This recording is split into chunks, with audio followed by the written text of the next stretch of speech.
what do you make of the fact that it's the fault of you and all your fellow pundits that have got into the players' heads for talking about the system?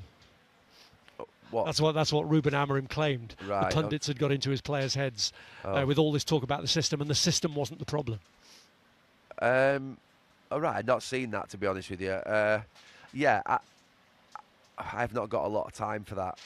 I think if you're... Well, for a start, if pundits are getting into your head, then you shouldn't be playing for the club. As simple as that.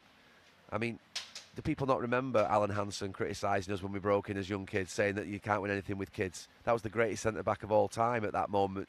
You know, the most successful centre-back of all time, talking about us as if we were, you know, inferior and nowhere near good enough. Do they not think that we got criticised during our football careers? I'm sorry, you're playing for Manchester United. It comes with the territory. You've got to step up, and you've got to basically... And look, they've been hopeless in the system. They've been absolutely hopeless. So, I mean, all right, it's not the system, it's you, the players.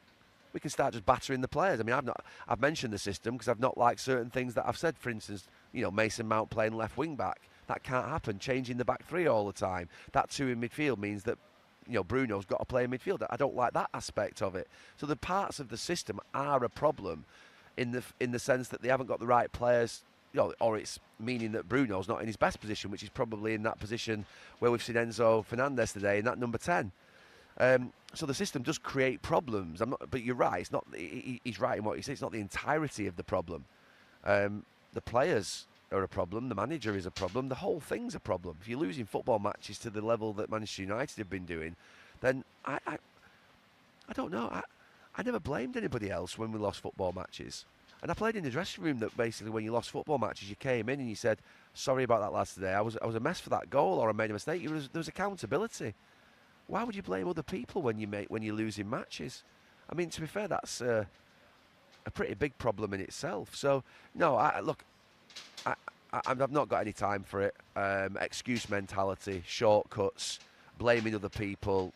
You know, it's the worst thing that you can do that in life. I think they just need to concentrate on doing their jobs and do it well and win football matches. That's the only thing that's going to shut anybody up is winning football matches, and they've not won anywhere near enough football matches.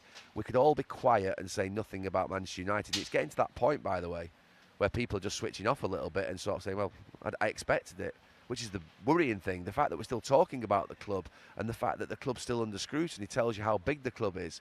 But it's getting to that point now where Manchester United lose that you almost like to think, well, I expected that.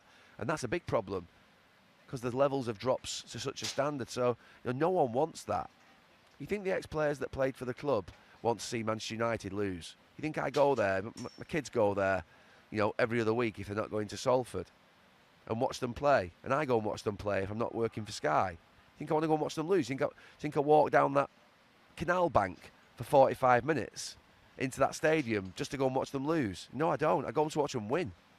And so does every other fan that goes in that stadium. So I think that they've got to do the jobs consistently and reliably, and they've got to start performing as they should be, which is a highly motivated, strong squad that's been put together with a lot of money placed on them, a lot of money being paid to them, a lot of money that's been spent on them, and they've got to basically go and win football matches on a consistent basis.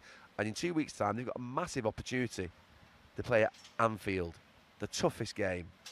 And that will tell you where Manchester United are. I'll tell you where Liverpool are. It's a great game to look forward to in 2 weeks. Because Manchester United are off the back of a win. Liverpool are off the back of a couple of defeats. The game will have pressure on both teams, both managers, and they'll have a chance to step up and play well in their system and play well at a difficult ground.